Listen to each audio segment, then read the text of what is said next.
All right. I got a great idea. Okay. Hmm. It's a story about another Earth. Gene, we did that. Okay. No. All right. Hold on. I've got I'm on the wacky powder today. It's a story that's inspired where there's a society inspired by a different part of Earth society. Gene, we've done that like 5 times. Okay. Damn it. It also involves a missing ship. We've done that every other episode. Well, have we done them all at once? Yes. Well, we're going to do it again. Shut up. Hey, I can't stand the hamster wheel.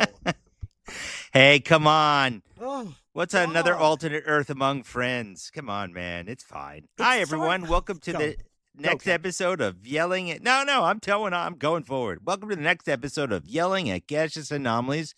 I'm here with my co-host, the very disappointed Michael Pontone. I did warn you last episode. It's Tonight, not. Go on.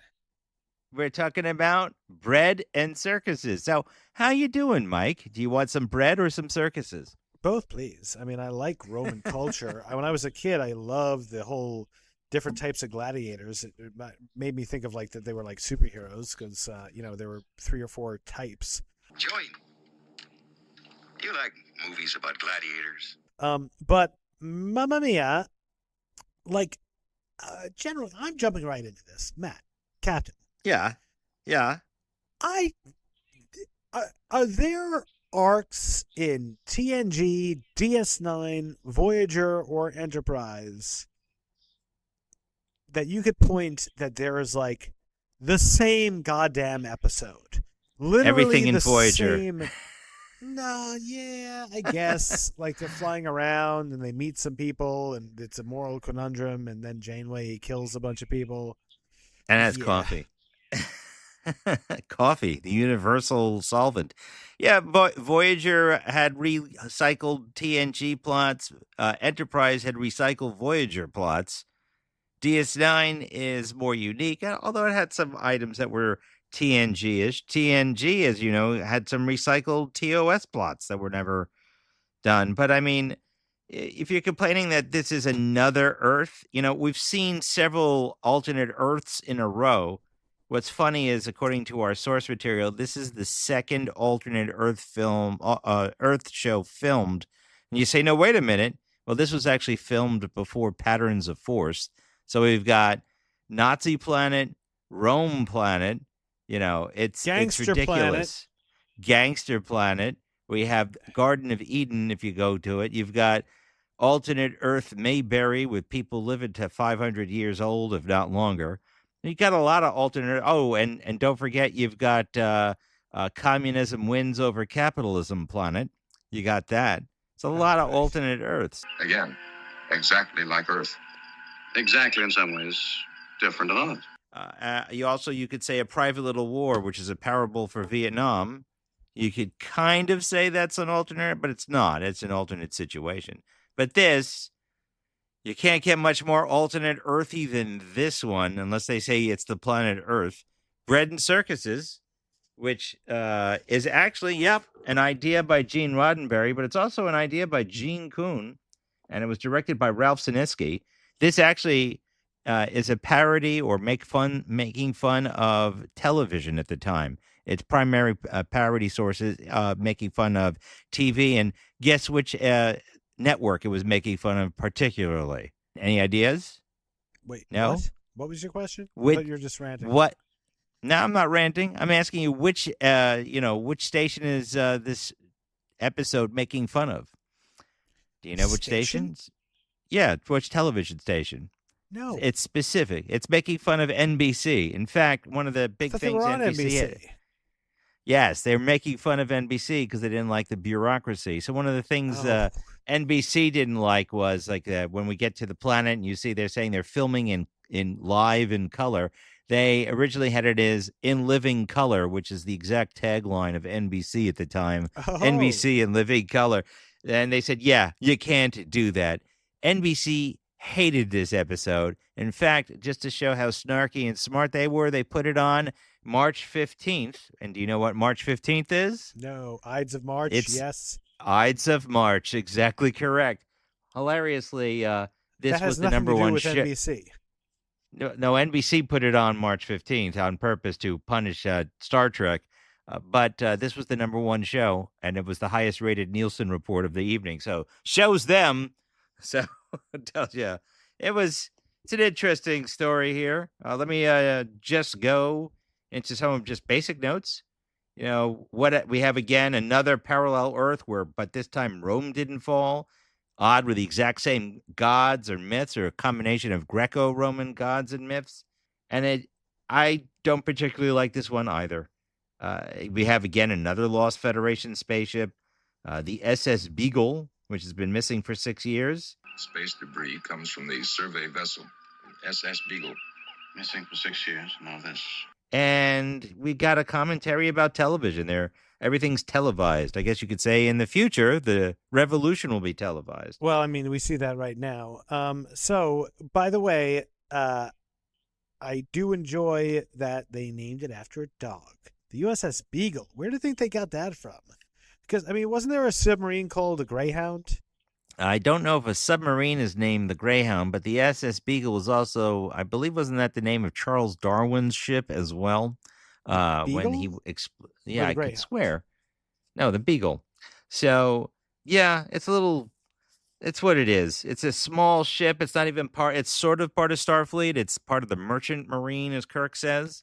And in the remastered version, what's nice is you get to see pieces of the ship as they're flying by. This survey vessel's been missing for 6 years. I guess they just kind of remembered to go look at it now. But I kind of like that opening. I don't know. What are your general impressions, or have you ever seen this one before, or what's your general impressions on this? Never seen it, never heard of it. I thought it had a lot going for it in terms of the cool Roman stuff. I liked the whole deal with the, with Romans having guns, but it's the same plot, dude. It doesn't stop.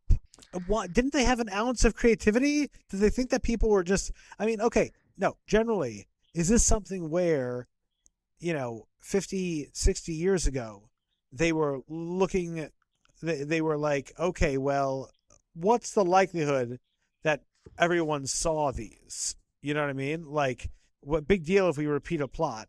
What if we just, maybe they've not seen every episode. True. But, I mean, there's often a lot of times in science fiction alternate Earths or realities. That has been explored in Star Trek before. This idea, though, of Rome never falling, I don't know. I'm not a big fan either. I do like the openings. I like it with, like I said, with the lost ship. I do like the fact that they beamed down by the Bat Cave, by the way. That's the same set from 1966. Oh, really? And yeah, really, it's kind of funny that that's the same place. But the idea of institutionalized slavery, I think that's kind of interesting.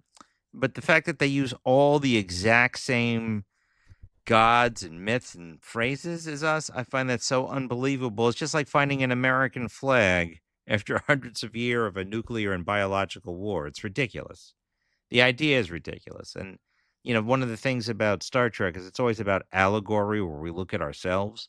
This one's more of a religious allegory, if you say, or just a survey of Rome in and of itself.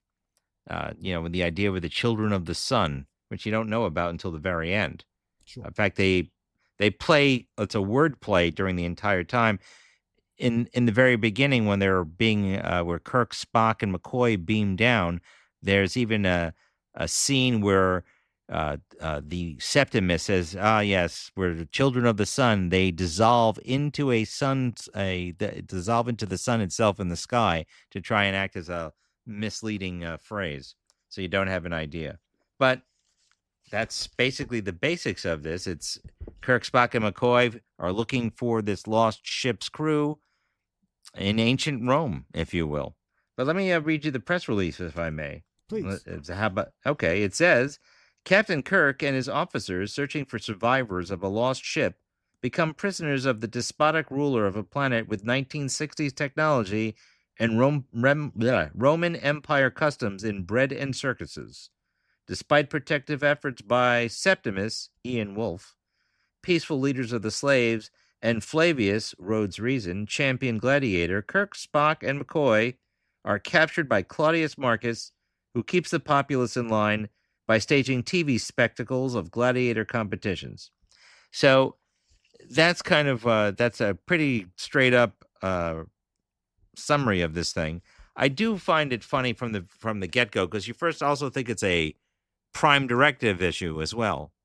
I mean, the funniest thing to me at the beginning, they beam down, they're in uniform, and they said, let's not talk about how we're from outer space. Okay. No identification of self or mission.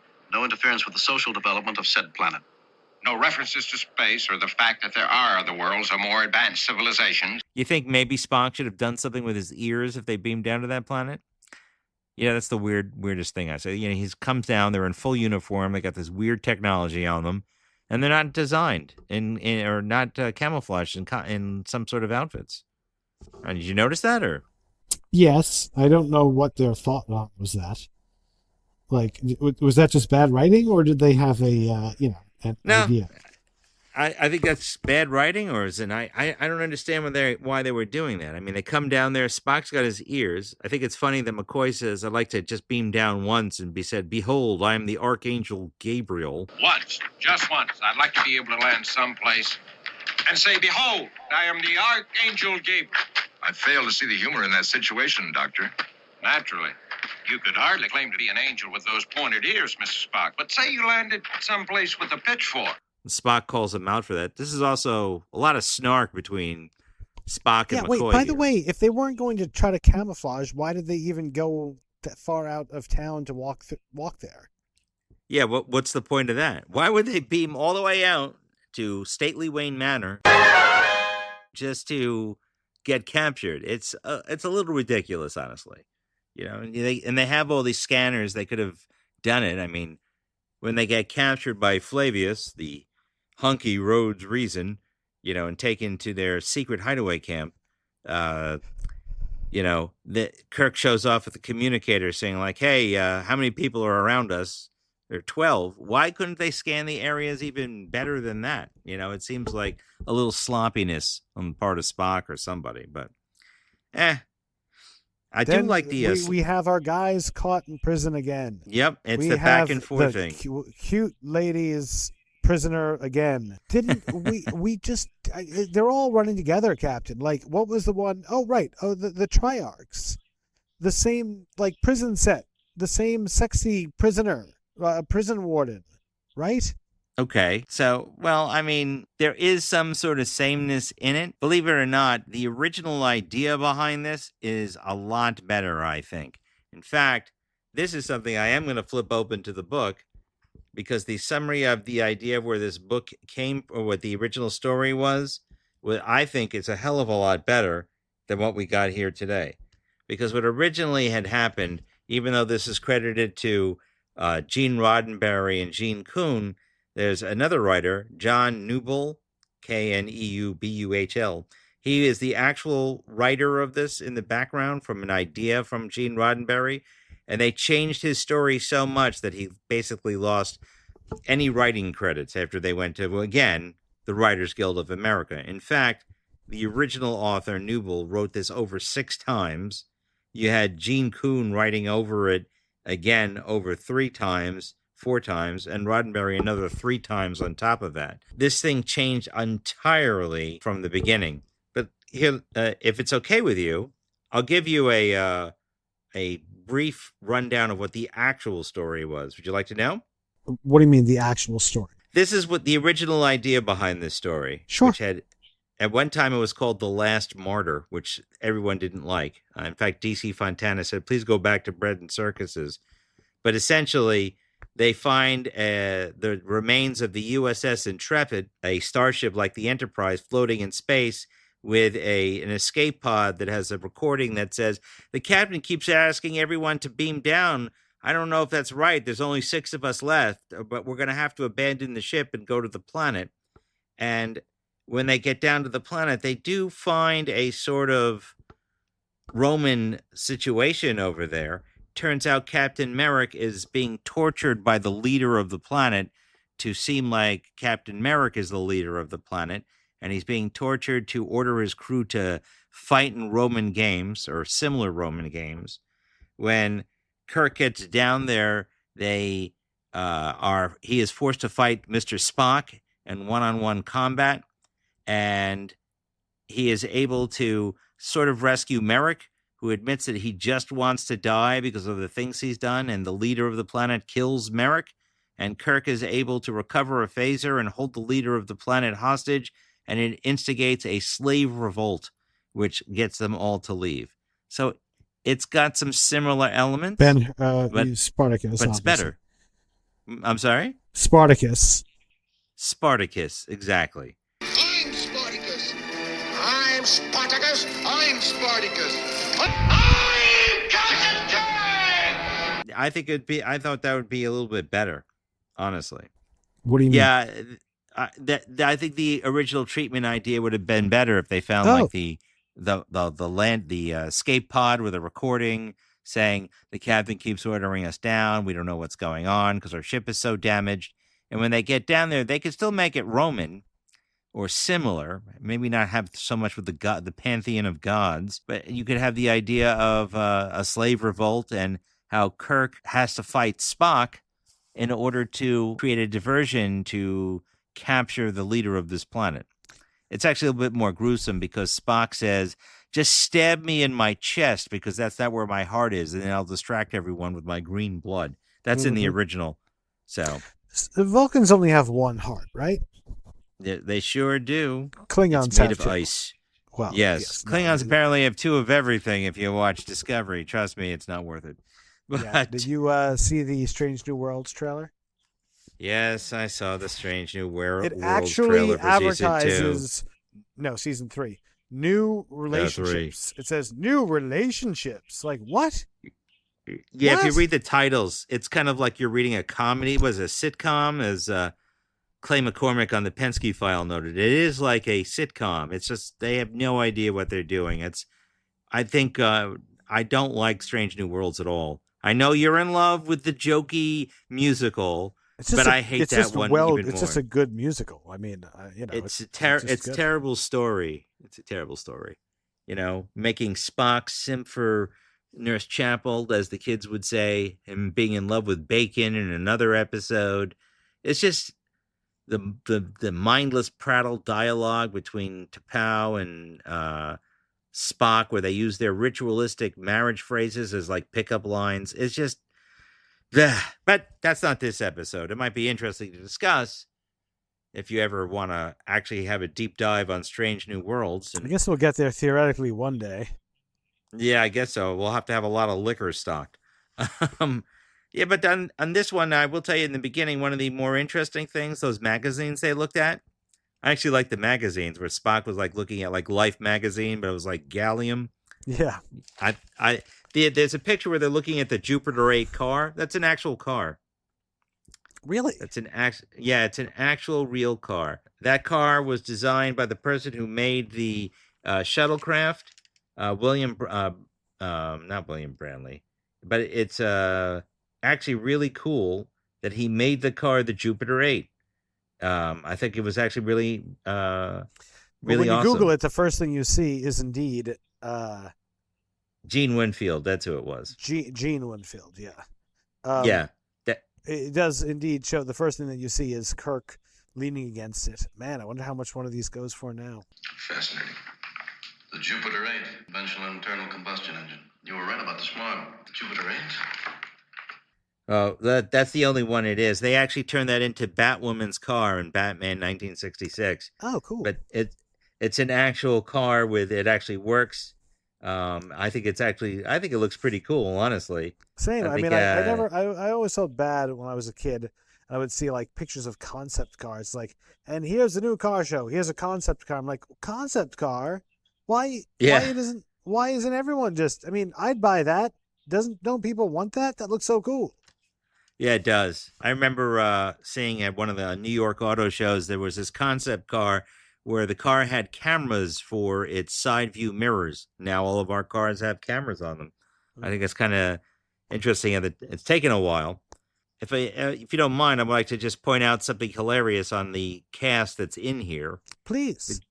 the guy who plays Merrick, his name is William. His real name is William Smithers, and all I kept thinking about is The Simpsons. You know, This is Waylon Smithers. but he is actually the guy who plays Merrick is actually J.R. Ewing's main adversary in Dallas.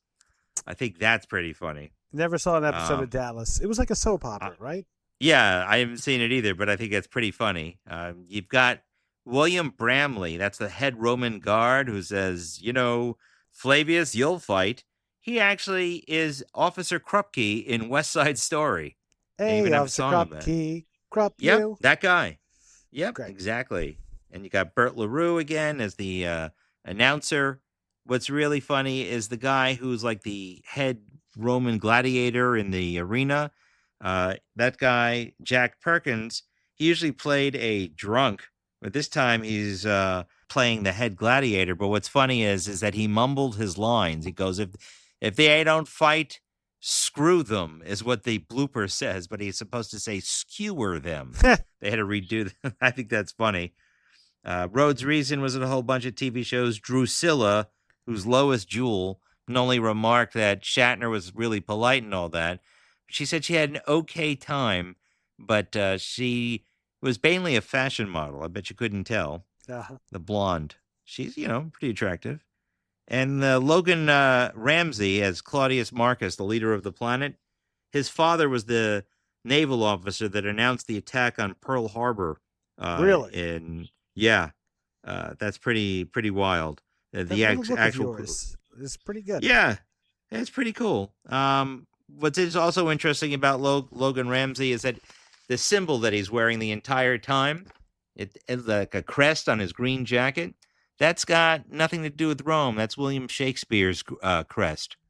It's kind of funny. Interesting. So, but anyway, I know we're talking about everything but the story, because the story is they go down there, they get captured, they get in another jail, and dude, it's just amazing. It's literally like, what if the Third Reich never fell? What if if Russia never fell? What if gangsters the Chicago mobs? Right. It's just like, oh man, didn't they I understand where they're coming from, right? I understand that they're like, okay, we got to write 26 of these. Like, I would, I guess, be resorting to cheap tricks too. Because, okay, let's make this more of a meta episode for us, right? Okay. You're writing a series. You want to figure out how you're going to fill 26 episodes. So you can do, let's just look at it. Disaster episode, right? Courtroom drama. Maybe some kind of spooky episode, which could be a general theme. It appeals to the spooky fans, like, whatever. Aliens come on to invade the ship, but they look like ghost us. What else do we have? We have illness, like some sort of illness has taken over. We have society. Sure. Oh, okay. I mean, like natural phenomenon that's threatening us, like in cause and effect with a time rift, right? Which is also a bit of a time travel story. Like, okay, within each of these, you start with a big picture. This is going to be a courtroom drama. Okay, let's work backwards from that. But then they can make it original, because Drumhead was a courtroom drama, and what was the courtroom drama with Shatner with Kirk? Court Martial, you mean? Court that Martial. One? That right. Like, Drumhead from TNG and Court Martial from TOS, both courtroom dramas, both completely different. Or Measure of a Man in TNG, completely different than Drumhead. But what do we have? We have an interesting concept told through the guise of a trial. So, with the Roman thing, they could have made it interesting, I guess, but they would have had to make it not follow the exact same beats. Do you know what I mean? Like, it could have been that the aliens, that there was a race of aliens, and they got radio signals and they watch some old Roman movie from 400 years ago, and they base their society on that. Oh, you mean like the Thermians in Galaxy Quest? Sure. Or, okay, how about this? How about this one? You ready for this one? Okay. There was a time-space rift on Earth, and it connected like a miniature wormhole to a planet on the other side of the galaxy, or the other side of the quadrant, and an entire swath of Roman culture went through it or got absorbed into it. And they built a life, and Rome never fell in this world because it was starting from scratch. And we see the Roman Empire 1,000, 2,000 years into the future. If Rome had never fallen because of overexpansion, lead poisoning, and conflict with natives. It's like something other than everything we've seen before.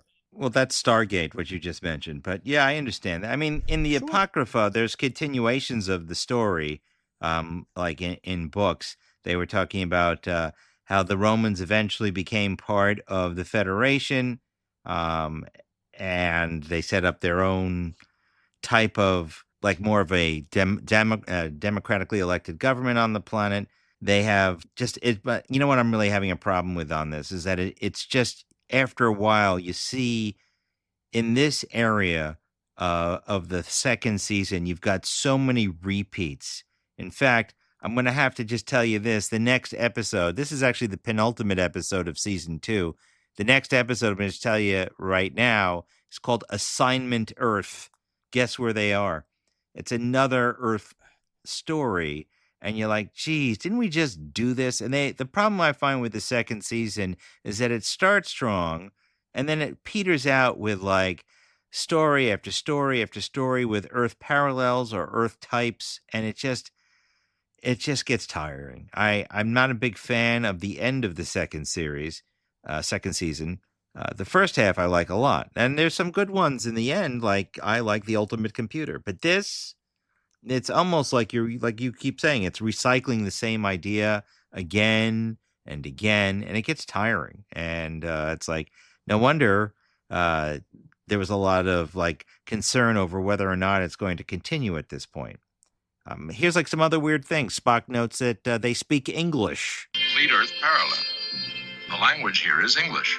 Well, you'd only be able to speak English if there was an England, for example. On this planet, why wouldn't they speak Latin? In fact, their scientific checkout people, the DeForest Research Group, said, wouldn't they be speaking Latin if you're going to carry through on this Roman? At least carry it through in that level, and that could fit in with your parallel idea. Or say the preservers, the people that preserved areas of humanity in different areas. Why couldn't they be involved and say, like, hey, they moved a piece of Rome to this planet to see what happens, and this just happened to get bigger and turn into a planet-wide Rome. But they didn't come up with any of that for whatever reason. It's just... Because they realized... I'm going to tell you why, Matt. Because they realized that if they smashed together all their silly plots at once, that it would come out to 52 pages. And you know what 52 pages is? A script? A script. 45 minutes? That's 40 minutes? Right. It's that's what they have to do to fill up the hour. And F them, that's it. Now, hold on. I went to I was doing a little bit more research on this episode.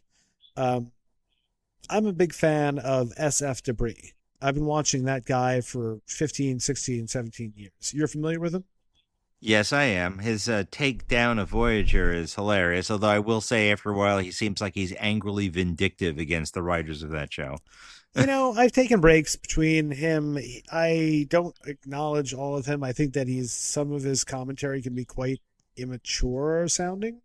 However, he is an excellent writer, and he did a really amazing write-up of Tapestry from TNG about just in general the folly of regret and just the nature of making mistakes in life and becoming the person you were meant to be, etc., etc. All to say that I was listening. I think he's a net positive, even though there are things I don't like about his criticism. All to say, I was listening to him take on this show, Bread and Circuses. Tell me, are you aware of what was going on behind the scenes, where they thought that essentially this was going to potentially be a canceled show? Like they were phoning it in because they were pretty sure they were getting canceled. Yes. Well, that's actually what was actually in the works. They were afraid they were getting canceled, but this was actually filmed in the beginning, where they were told they were canceled and then picked up again. So this is right at the beginning of the filming of the second season. So at this time, they were under the impression they were being not even going to be picked up for the second half of the season. So that's also why that we have a lot of these crap episodes, as I would basically call them, because when they found out they were being picked up for the second half of the second season, and NBC and Paramount ponied up the cash, they didn't have any scripts. So they had to go through and find wherever it is, find whatever these episodes were to put them together. These ideas were actually originally rejected. They didn't like the Omega Glory. That was actually also one of the ones. That's the one with the United States flag. These were not ideas that they were going to go with at first. So these were basically spec scripts that were originally came up with Gene Roddenberry and Gene Kuhn and given to other writers to flesh out. What I think they were alternate ideas to existing scripts, where they're like, find other Earth. Title line, find other Earth. Influenced by other society. And it's like, what is it, other society? Roman, ? Old West, ? Gangster, ? And then that was different. That one wasn't actually in the gangster one was just they were having fun. But this one is that's why I'm not a big fan. I agree with you. You know. By the way, Ralph Sinetsky, the director, he also did Metamorphosis and your ultimate favorite, The Spores, This Side of Paradise. Oh. So it's the same director. I think he did a great job with what he had.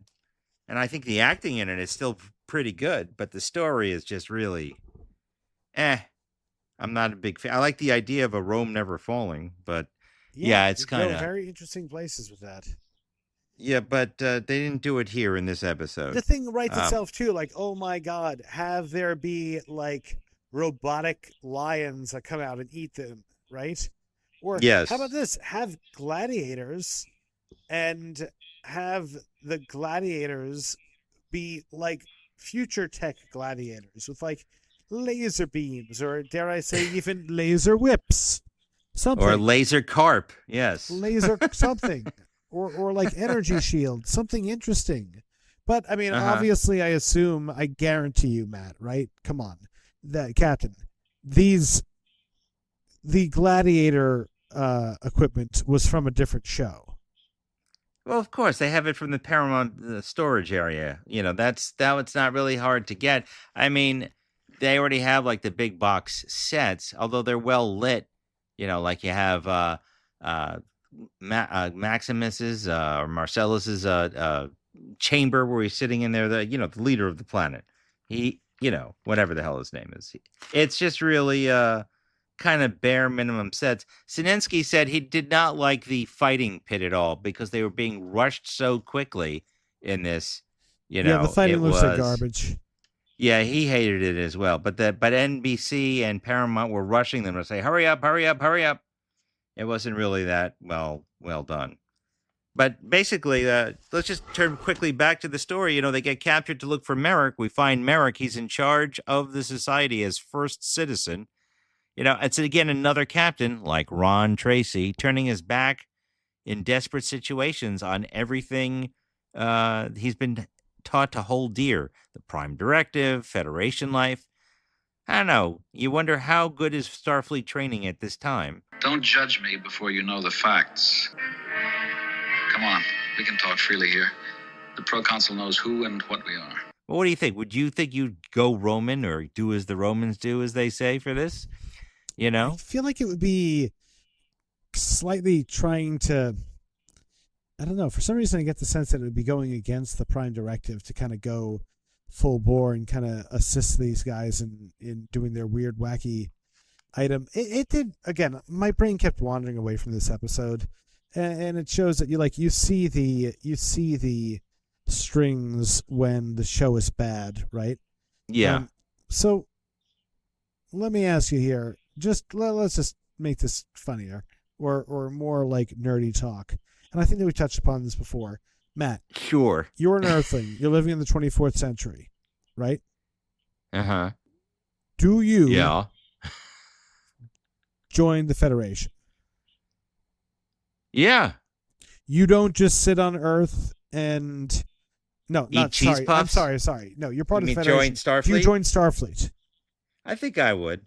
I'd like the adventure. You mean as opposed to sitting home eating cheesy poofs like Cartman from South Park, also a Paramount piece, and explore the galaxy?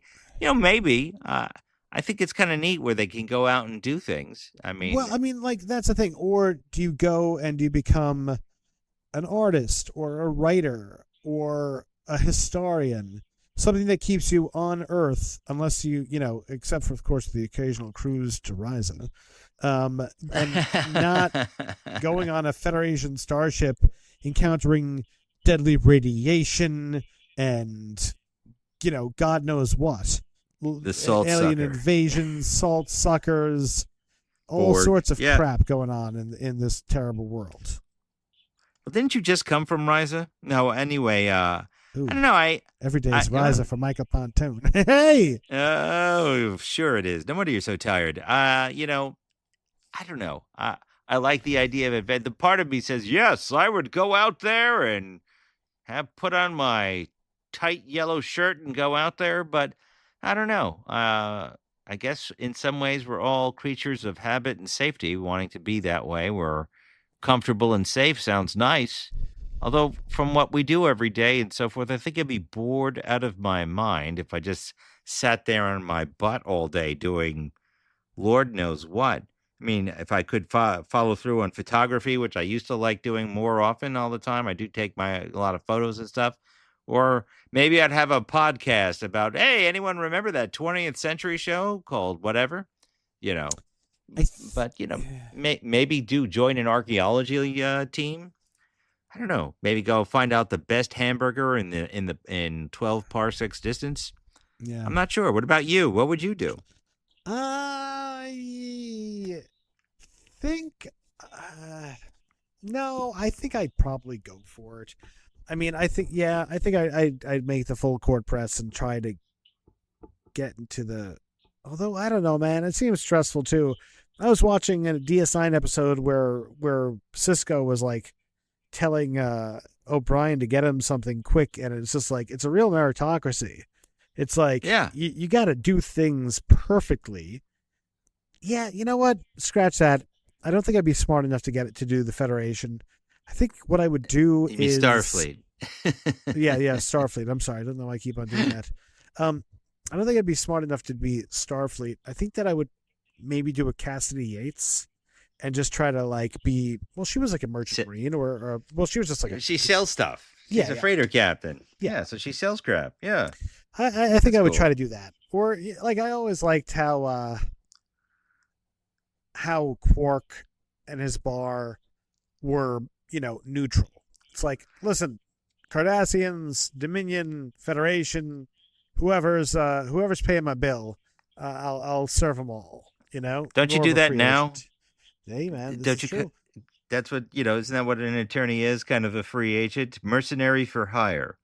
I just let's finish some of the things on this episode because it really didn't hold my attention either. I like the banter between Spock and McCoy, where even Kirk and Flavius knows, are they enemies? And he goes, I don't even think they know. If I were able to show emotion, your new infatuation with that term would begin to annoy me. What term? Logic? Medical men are trained in logic, Mr. Spock. Really, Doctor? I had no idea they were trained. Watching you, I assumed it was trial and error. Are they enemies, Captain? I'm not sure they're sure. I do like how that carries through for the rest of the time that Spock and McCoy know each other. I like that. Did you like that stuff where they're kind of at each other's throat? Like, Spock saying, "Oh, you learned logic? Since when?" And, and then McCoy, I think the best part, and here's something that I did get from our book. It's interesting, that speech where McCoy is talking to Spock when they're about to die, and he says to Spock about how Spock is afraid of living as opposed to dying. Usually that's cut out. So the TV shows could put more, TV stations could put in more commercials, believe it or not. But I think that's a very powerful scene and well written for that. I'm talking about where he goes, Spock, that's your whole problem. You're afraid of living. Yeah. That, I think, is some excellent writing in this. Yeah. Why, you're not afraid to die, Spock. You're more afraid of living. Each day you stay alive is just one more day you might slip and let your human half peek out. That's it, isn't it? Insecurity. Why, you wouldn't know what to do with a genuine, warm, decent feeling. Really, Doctor? I also kind of like the idea that the pro council is trying to bribe Kirk with sex, and I think that's actually well done in a sense. And he's saying, like, this is for real men, and he kind of diminishes Merrick. He goes, yeah, get out of here. This is so real men can talk. Would you leave us, Merrick? The thoughts of one man to another cannot possibly interest you. I think that's kind of interesting where he realizes that Kirk is cut from a different type of cloth and that Merrick could be easily corrupted, but Kirk, not so much. So, I think that's kind of interesting that Kirk is focused on trying to get his men to safety the entire time. He's like, where he gets threatened, I'll just kill them. He goes, okay. You'll just have to, that's like the second time. He's in the first scene, he says the slaves, well, if you don't believe me, you'll have to kill us. And he even says it to the pro council, goes like, things I've seen, this is, the fighting to the death, things I've seen across the galaxy, this is, nothing in comparison. And he's not afraid of dying for the cause, so to speak. I'm sure he's not thrilled about it, but I got that impression from Shatner's portrayal. Right. But the story, what do you think of all these things I'm mentioning? All three, Kirk and Spock, and all that stuff. No, I mean, listen. Anything? As I've said, yes, I can't talk. Faster. Like, what are you? Yeah. What do you think? Anything? Why aren't you talking? Yeah. As I've said before, you can see that by this time they're end of the second season. They know their characters. That is the one thing that the second season has over the first. No character is acting completely differently than the way they should. And each episode, even if it's a bad episode, keeps going to the collective unconscious of who that character is and what they would do. Kirk is defined by his responsibility and his intelligence, in my opinion. McCoy is also, to intelligence to a certain regard, but really defined by his humanity and his empathy and his common sense. And right. Spock is through and through his determination, his action. He's a man of action. And also the fact and his, cool logic, his ability to choose to put emotion aside and make the right decision. So those three guys firing on all cylinders, it is pretty perfect. Where the hell is Scotty? I feel like I haven't seen him in forever. He's in the bridge. He actually causes a blackout on the planet. I don't really think was that interesting. He at one point, Kirk says condition green, which I find hilarious as that means we're in trouble. Captain Kirk and his landing party have checked in, but they have used the code term condition green, which means they're in trouble. But it also prohibits my taking any action. Right. I'm like, really? You couldn't say condition red? I don't know. Condition green. There's to me, there's like a line from the Orville, something about a 3-button salute. It's very similar. It's almost like a nonsense phrase, but by saying condition green, whatever. But Scotty decides to try and overload the planet's power grid by using some sort of beams. They don't say what type. And they do so to knock power out just in the nick of time. They must have been monitoring the nick of time device. But that's where you see Scotty. He does get a commendation at the end by Kirk just for doing that. That's the last time you see Scotty. I mean, you technically saw Scotty a lot between the voice and also the M5 computer in the last episode. Yeah, that's true. That's true. I don't know, Matt. Um, All these episodes are starting to run together. Well, let me just point out just two other things here. Spock says about the people who died during the First World War and the Second World War, all those numbers are wrong. DeForest Research said, you know, since there were 8 million that died in World War I and 30 million that died in World War II, why don't you say for World War III, 200 million or 300 million people died, as opposed to saying 37 million, as Spock says here? Mm-hmm. It's just it kind of makes more sense. They also were taking issue again with them not all speaking English, and also with having the same gods and so forth. And I think like what you had mentioned, having an alternate, like a dimensional gateway or transplanted humans, as it's been suggested, would be a good idea. Yeah. The last cast member, Ian Wolfe, who plays Septimus, that's the senator head slave who we see at the beginning. He actually comes in what's usually considered the best and the last episode of Star Trek All Our Yesterdays as Mr. Atoz, but we haven't come to that in season 3 yet. Mm-hmm. That's basically it. What did you think of the reveal towards the end of this about Children of the Sun? Did you like that? Do you think it was heavy-handed, or do you think it was ridiculous? I thought Space Jesus. Don't you understand? It's not the sun up in the sky. It's the Son of God.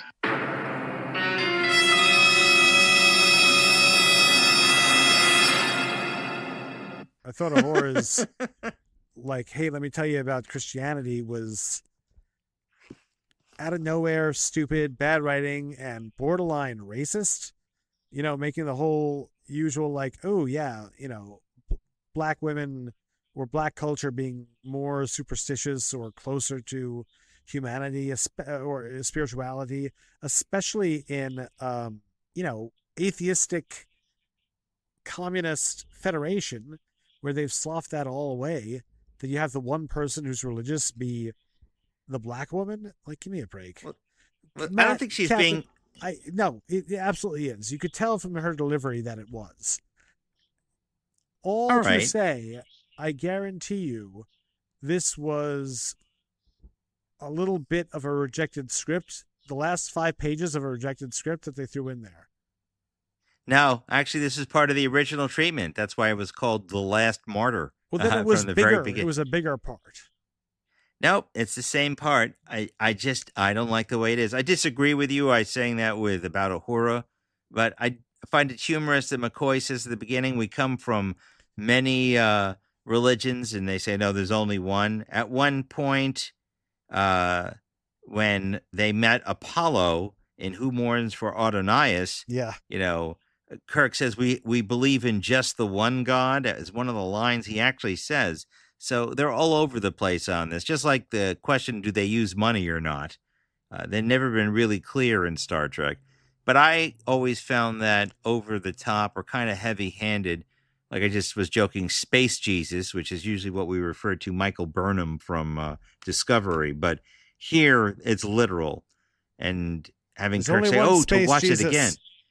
Yeah? Who's that? Benjamin Sisko. He's literally Space Jesus. That's quite true. He really is. But in this, I never liked it. I always imagined this to being like a Christmas episode because the way they mention it, I was thinking, was this a Christmas episode? And then to find out it was shown in March, I find it's odd, that with the idea of having the coming of Jesus in this. It's like, or maybe it could be Easter. I don't know. I just don't like it.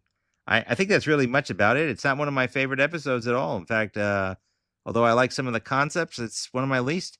Before we come to our ratings, unless there's anything else you want to add to this episode, you want to talk about the money? Or do you have anything else you want to add to this? No, I'm done. Money. We got a lot of sets. We got guns. We got television effects. We got a full cast. And that magazine.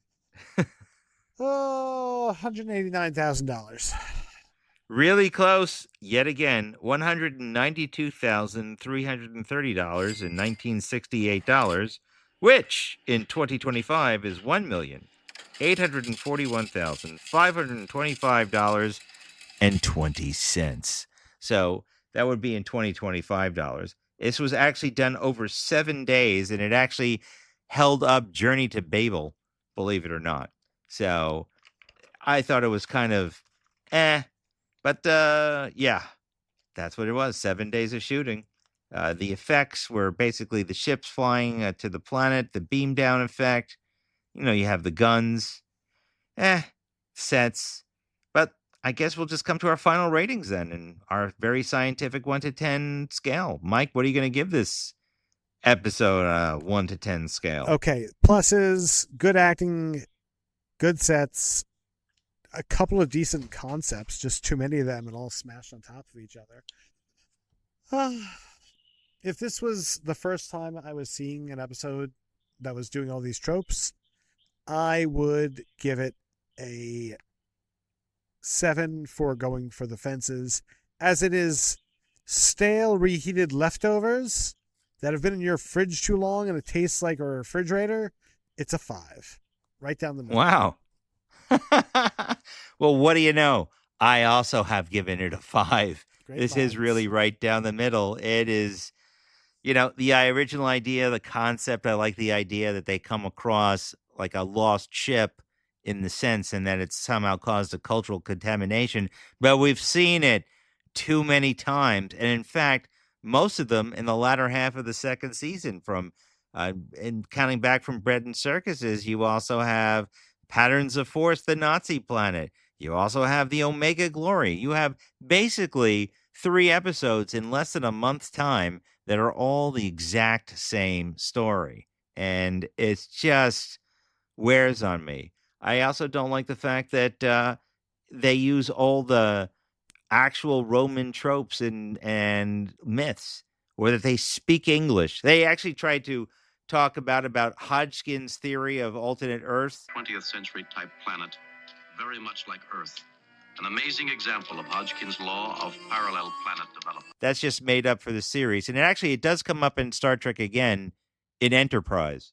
Yeah. Someone's reading about Hodgkin's law on a book, which is on the deck in the cafeteria or actually the mess hall of Enterprise. But other than that, I find this rather lacking all the way through, and I just couldn't wait. Each time it's on, I'm like, I'd rather be folding my laundry than watching this. In fact, that's what I did when I watched it the first time in preparation for the show. But yeah, that's basically it. They're both 5s, and this is the second to last episode of season 2. So, going out with a whimper because the next episode is called Codename Assignment Gary 6. No, it's called Well, you could say that. It's called Assignment Earth. It's actually the last episode of season 2, and it was an attempt by Gene Roddenberry, who saw the writing on the wall for Star Trek. It was an attempt for him to jumpstart another series idea, taking place, guess what planet? Why, Earth. That's on our next episode of Yelling at Gaseous Anomalies. Except we get to see gorgeous, delicious young Terry Garr. Yeah, that's kind of funny that she's in this, and also you get to see the woman who plays the cat. But yep, that's the next upcoming episode. And fans, if you'd like to contact us, don't forget hit us up at yellingatgas@gmail.com, and don't forget to like, share, and subscribe, and hit that bell notification. And come on, guys, buy some shirts in the TeePublic T-shirt store. Get some nice looking merch, and that's pretty much it for this episode. Mike, anything else you want to add, or? No, even if it's a silly time through a silly reheated thing, at least it's with Captain. As we go through this world together, we're putting out the vow right now. Let it be known, you're going to see our faces live streaming some video games by the end of July. And we might even have a live episode of us picking our top 5 and bottom 5 episodes from season 2. That's all coming up in the next several episodes of Yelling at Gaseous Anomalies. We hope you join us. Hoot hoot. Yep. So, Mike, listen, as always, it's a pleasure podcasting with you, and I can't wait to see our reaction on Assignment Earth, he says, with bated anticipation. I look forward to that. So, as always, everyone, live long and prosper, and see you out there.